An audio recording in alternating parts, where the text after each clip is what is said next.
ای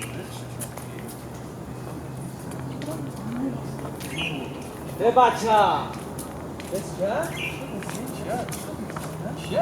رمزی بیمه چیکار نیستن؟ چی برم شدی؟ رمزی بیدو باشه عروس بیمه چی؟ همانو؟ چی گفته سایی؟ روز گفته سا؟ نه دروغ نمیگم. ای بچه چی میزن؟ چی باید دروغ بگی؟ چی یک با یک زنی؟ زدنی یک با یک اوه بیو زدنی ها؟ بیو اوز بس اوز به ما برام تا همانو بری بخال بامیو یک چوب منو چوب بخوام. یکی جدای دلشو بیای آب بیارم اونا. روزی درست. ای کار نمیکنم رو بیفایرون شده. شگری پیلتا میلتات.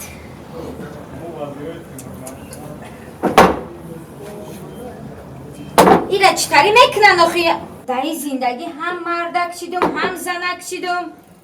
هیچ بچه کلام کردن برای برنه برای همسایه ها در خونه بیان که فقط گپ زنن.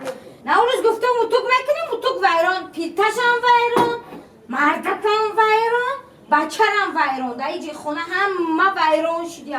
منم امروز پگه ویران میشم ها رادیوی پنسمان وقت داری؟ اومدی داداش اصلا آمدم چرا وقت داری؟ امی پیلترم میگم ها اینی ویران شده میگم یه چای بمانم بجوشانم آب نیست کچایکه ویران بچه نیست فقط وقت همسایه ها انده پیشی داری من بسری مرا میایم که بچه دینه را زد بچه دونا اونا میچی را دزدید بچه سمکت اونا را گریف رفت آخه با میگی با بچه ویرانه بچه ویران یک کسی میزنه آخه بچه ساز میزنه بیاقل وقت میکنی تو خودت ویرانی تماما ویران شدی رفتی پیلتا کتی جنگ میشی چوینی کتی جنگ میشی کچرکه کتی جنگ میشی همسایه کتی خودت جنگ میشی از زنو کت گیره تو باری زنه که او همین دستوی زن اوخه او دسترت نزنم همین جانت برویه زدم نمیشود زدم نمیشود آه خوش رو زن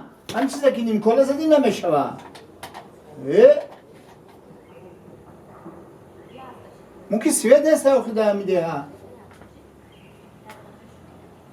کنگیر نوشته خونه هم سوی تو سوید هسته؟ هسته مدانسته و تا ممکن هو بچه نازی سوزی تینجی سازم باشم خود سازی اجازه میتی قطعه هم بچه همسایه یک باید بزنم باشه هم سوی کتی آه. یک به یک میزنی یک باید های نه با جنگ با برد بزن با بسری مرا بیاین ای اوتد نیست در خونه که بسری اوتایت را بیاین بسری مرا با میاین زنک تو چی خیلی گب میزنی؟ گوشه زنک تا بگی همه گودا که جنگ گفته همسایه با بسری مرا بیاین نه؟ یه ایش که بسر نمی بیا چیکار میکنی بچه؟ میگم یک باید بزنم قطعی مایلا برا بچه هم یک با یک بزنو با جنگ پنگ نکنی که زبانی اوشا درست میشه برا بزن یک با یک